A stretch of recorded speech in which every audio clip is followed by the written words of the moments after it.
If you're new to CapCut Desktop, this video will walk you through the interface step by step so you know exactly where to find things. I'll keep it simple and show the 4 main areas you'll use for most edits, so you can jump in and start creating without feeling lost. When you open a new project, CapCut's workspace is split into 4 main parts. Think of each part as its own little toolbox. Once you know what each one does, editing becomes a lot less confusing and a lot more fun. This is where you bring in all your files and find the building blocks for your video. You import your clips, images, and audio here, and you can also browse CapCut's stock videos. In audio, there's a music library with tracks and sound effects. In the text tab, there's a text area for titles and captions, both auto-generated and created by you. Then, there is a sticker section tab with a set of animated stickers.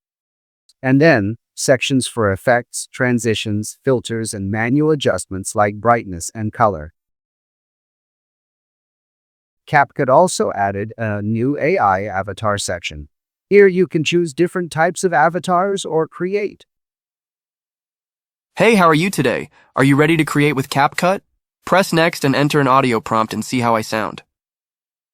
Let's import some video clips.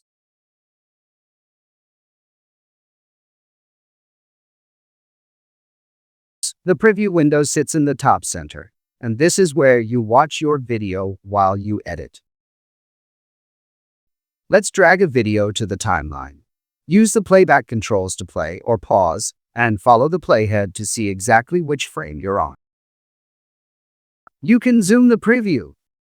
Change the aspect ratio to match YouTube, TikTok, or Instagram, and switch to full screen if you need a closer look.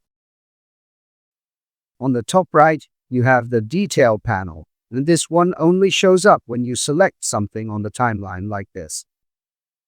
It's where you fine-tune a clip's look and behavior. For video clips, you can change position, scale, rotation, opacity, and many AI features you can play with.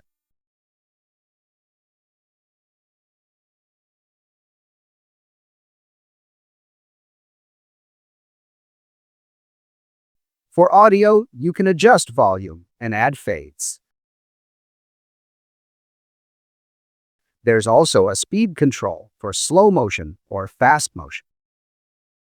An animation section for adding animation effects to almost everything. Let's add some text.